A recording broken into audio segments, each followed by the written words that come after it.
Ketika saat kematian Daud mendekat, ia berpesan kepada Salomo, anaknya, "Aku ini akan menempuh jalan segala yang fana. Maka kuatkanlah hatimu dan berlakulah seperti laki-laki. Lakukanlah kewajibanmu dengan setia terhadap Tuhan Allahmu, dengan hidup nurut jalan yang ditunjukkannya, dan dengan tetap mengikuti segala ketetapan, perintah, peraturan, dan ketentuannya, seperti yang tertulis dalam hukum Musa, supaya engkau beruntung dalam segala yang kau lakukan dan dalam segala yang kau tuju, dan supaya Tuhan menepati janji yang diucapkannya tentang aku, yakni jika anak-anakmu laki-laki tetap hidup di hadapanku dengan setia, dengan segenap hati, dan dengan segenap jiwa, maka keturunan takkan terputus dari tahta kerajaan Israel." Shalom Moria yang dikasihi Tuhan, kita bertemu lagi dalam PA Moria Online pada minggu ini, dan sebelum kita merenungkan kebenaran firman Tuhan, mari kita bersatu di dalam doa. Kita berdoa. Ya Allah yang Maha Kasih, kami bersyukur kepadamu untuk kasih setia Tuhan, penyertaan Tuhan yang tak terhingga, yang terus kami alami sampai saat ini, dan masih beribadah dari rumah. Kami akan merenungkan kebenaran firman-Mu yang menjadi renungan kami bersama pada PA Moria kami minggu ini. Roh Kudus mengurapi kami, terlebih hamba-Mu yang akan menyatakan kebenaran firman-Mu. Di dalam Kristus Yesus kami berdoa. Amin. Senina-senina Moria yang dikasihi Tuhan, nats renungan kita bersama yang menjadi bahan PA kita pada minggu ini adalah 1 Raja-Raja pasal yang kedua ayat 1 sampai ayat yang keempat, dan mengusung tema pemimpin si Erkemalangan Mantuhan. Teks renungan kita dari 1 Raja-Raja pasal yang kedua ayat 1 sampai ayat yang keempat ini berkisah tentang bagaimana Daud berpesan. Ini pesan Daud terakhir kepada anaknya Salomo yang akan menggantikan dia menjadi pemimpin Israel, menjadi raja Israel. Dan ini menjelang hari-hari kematian Daud. Dan dari ayat 1 sampai ayat yang kedua tadi, kita melihat di sini bagaimana Daud mempersiapkan Salomo menghadapi kematiannya, menggantikan Daud menjadi raja, melanjutkan tongkat estafet kepemimpinan, menjadi orang nomor 1 di Israel, menjadi pemimpin atas umat Tuhan yang besar itu. Dan pada ayat yang ketiga, Daud mengingatkan Salomo apa yang harus diperhatikan oleh Salomo. Ayat yang ketiga dituliskan di sini, pesan Daud kepada Salomo, lakukanlah kewajibanmu dengan setia terhadap Tuhan Allahmu, dengan hidup menurut jalan yang ditunjukkannya, dan dengan tetap mengikuti segala ketetapan, perintah, peraturan, dan ketentuannya, seperti yang tertulis dalam hukum Musa. Dari teks ini, dari ayat ini, kita melihat bahwa Daud mengingatkan Salomo yang pertama untuk setia kepada Tuhan. Dan hal yang kedua yang harus diperhatikan oleh Salomo adalah hidup menurut jalan yang ditunjukkan. oleh Tuhan. Yang ketiga, Daud mengingatkan Salomo untuk patuh mengikuti segala perintah-perintah Tuhan, peraturan-peraturan, ketetapan-ketetapan yang sudah diberikan oleh Tuhan dan menjadi hukum, dan ini tertulis dalam hukum Musa. Dengan kata lain, senina-senina Moria, Daud mau menegaskan kepada Salomo anaknya bahwa kepatuhan dan ketaatan kepada Allah Israel adalah yang utama dan terutama, syarat mutlak bagi pemimpin umat Israel, dan ini menandakan bahwa kepemimpinan di Israel bukan terletak pada otoritas raja, siapa yang memerintah dan memimpin, tapi tetap terletak pada tangan Tuhan. Karena sistem pemerintahan Israel adalah sistem teokrasi, di mana Allah sendirilah yang memimpin umatnya, Allah sendirilah yang memerintah atas umatnya. Dan kalau kita melihat di sini, sekalipun Salomo yang akan menjadi raja, tapi Allah sendirilah yang menjadi raja atasnya dan atas Israel. Allah juga yang menentukan siapa yang akan memimpin umatnya dan bangsa Israel. Raja pertama, Raja Saul, Allah yang menetapkan, Allah yang mengangkat, bahkan Allah yang menahbiskannya, mengurapinya melalui nabinya Samuel. Raja Daud juga Allah yang memilih dia, Allah yang menetapkan dia menjadi pemimpin umatnya. Dan kali ini Salomo dipersiapkan untuk menjadi raja yang ketiga atas Israel. Tapi raja yang sesungguhnya, pemimpin yang utama dan terutama atas bangsa Israel adalah tetap Allah sendiri. Karena itu, jika ada raja yang tidak berkenan bagi Allah, yang menolak Tuhan dan tidak taat dan patuh pada Allah Israel, maka Allah sendiri jugalah yang akan menghentikannya sebagai raja, sebagaimana yang dilakukan oleh Allah atas Raja Saul. Jadi, senina-senina Moria, sebagaimana tema kita pada PA kita kali ini, pemimpin sir kemalangan man Tuhan. Pemimpin yang takut akan Tuhan. Ketakutan akan Tuhan, kepatuhan dan ketaatan adalah syarat mutlak, dan siapapun yang menjadi pemimpin atas Israel, jika dengan segenap hati dan segenap jiwa tunduk dan patuh pada Allah Israel, maka Allah akan menjamin kekuasaan dan pemerintahan itu akan tetap berada dalam keturunan Daud.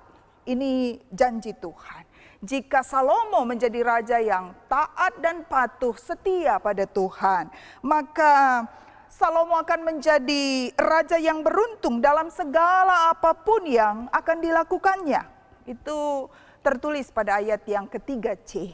Dan apa yang akan terjadi atas Salomo jika dia tetap patuh dan taat dengan segenap hati dan segenap jiwanya? Maka janji Allah atas Daud dan keturunannya. Keturunan Daud akan terus memerintah atas umatnya. Dan Allah akan menepati janji Allah atas Daud, bahwa tahta kerajaan akan tetap tak terputus dari keturunan Raja Daud.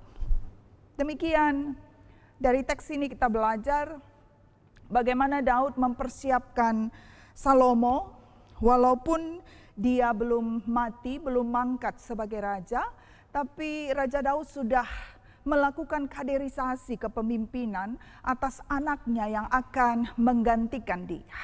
Ada banyak orang, ada banyak raja-raja yang tidak siap menyerahkan tongkat estafet kepemimpinan kepada orang lain, kecuali kalau dia sudah wafat dan mangkat. Tapi Raja Daud mempersiapkan Salomo. Ini menunjukkan bahwa Daud adalah pemimpin yang tahu diri. Daud adalah pemimpin yang tahu kapan waktunya dia harus undur diri, karena ada banyak sekali pemimpin yang ketika sudah duduk lupa untuk berdiri. Tapi dari teks ini kita belajar akan karakter kepemimpinan Daud. Ada banyak pemimpin yang tetap ngotot, berusaha untuk tetap pada posisinya, tetap pada kedudukannya. Tapi Daud, dia memiliki karakter kepemimpinan yang luar biasa. Dia siap untuk digantikan dan dia mempersiapkan siapa yang akan menggantikan dia menjadi raja kelak. Dan yang kedua, Daud adalah pemimpin yang mempersiapkan kaderisasi, memikirkan kaderisasi dan memiliki visi ke depan. Bahwa pemimpin yang akan menggantikan dia kelak akan membawa bangsa ini lebih baik dan lebih besar lagi ke depannya. Daud mempersiapkan penggantinya agar penggantinya bisa menjadi pemimpin yang lebih hebat dari dia. Agar Salomo dapat memimpin umatnya, bahkan membawa umat kepada kejayaan yang lebih daripada apa yang sudah dilakukan oleh Raja Daud. Ya. Dan yang ketiga, kita merenungkan di sini bahwa bagi Daud yang terpenting adalah, bagi seorang pemimpin yang terpenting adalah takut akan Tuhan. Nah, ini sesuai dengan tema kita pada minggu ini, PA kita pada minggu ini, pemimpin yang takut akan Tuhan. Karena pemimpin yang takut akan Tuhan akan menjamin dia memerintah, dia memimpin dengan bijaksana, dia akan memimpin dengan hikmat yang dari Tuhan, dan tentunya Tuhan akan memberkati para pemimpin yang memimpin dengan hikmat yang daripadanya. Jadi bagi Daud di sini poin pentingnya dalam mempersiapkan pemimpin adalah takut akan Tuhan, dan Daud sadar sungguh bahwa takut akan Tuhan menjamin si pemimpin itu dapat menjadi pemimpin yang baik dan benar karena hikmat yang dari Tuhan yang memampukannya. Nah, ini dalam rangka musyawarah pelayanan Moria se-GBKP. Moria akan mengalami periodisasi dan akan mengalami pergantian kepengurusan baik di tingkat Madraman, di tingkat pusat, tingkat klasis, dan terus sampai ke tingkat runggun. Dan kepemimpinan yang periodik, berganti dan mengalami regenerasi dan kaderisasi itu hal yang wajar dan lumrah dalam sebuah organisasi. Dan itu juga yang akan terjadi pada tahun ini, bagaimana akan terjadi kepengurusan yang baru dan periodisasi bagi kepengurusan Moria. Tapi menjadi perenungan bagi kita saat ini menjelang Mupel Moria GBKP, maka setiap Moria kiranya mempersiapkan pengurus-pengurus Moria yang saat ini sedang menjadi pemimpin, mempersiapkan kader pemimpin ke depan, mempersiapkan generasi selanjutnya, mengkader orang-orang yang akan segera juga menggantikan kedudukan dan posisi kita sebagai pemimpin dalam organisasi Moria. Dan semua Moria juga dipersiapkan untuk memilih pengurus-pengurus, pemimpin dalam gereja, tidak hanya dalam pemerintahan, tapi dalam gereja juga adalah pemimpin-pemimpin yang takut akan Tuhan sebagai syarat yang utama dan terutama. Sehingga kepemimpinan, kepengurusan Moria GBKP, baik di tingkat pusat, klasis, dan runggun juga, boleh berlangsung dengan baik dan semuanya untuk hormat dan kemuliaan nama Tuhan. Menjadikan Moria GBKP semakin besar, berkembang, dan semakin luar biasa hanya untuk hormat dan kemuliaan nama Tuhan. Tuhan memberkati firman-Nya, memampukan kita untuk mempersiapkan generasi-generasi pemimpin kita di tengah-tengah gereja Tuhan, terlebih khusus di GBKP saat ini dan seterusnya. Amin. Mari kita bersatu di dalam doa, kita berdoa. Kami bersyukur kepadamu ya Tuhan, untuk kebenaran firman-Mu yang boleh kami renungkan saat ini. Dan kami belajar dari Raja Daud yang siap untuk melanjutkan kepemimpinan, menyerahkan tonggak estafet kepemimpinan kepada generasi selanjutnya. Dan bagaimana Daud menjadi pemimpin yang rendah hati, pemimpin yang tahu diri, kapan waktunya dia harus undur diri, dan bukan pemimpin yang ngotot mempertahankan posisi dan kedudukannya. Dan kami belajar juga dari karakter kepemimpinan Daud, bahwa ketika mempersiapkan Salomo menjadi raja, dia mengingatkan apa yang menjadi hal utama dan terutama, bahwa seorang pemimpin yang utama dan syarat mutlak yang harus ada padanya adalah ketaatan dan kepatuhan, serta kesungguhannya untuk takut kepada Tuhan.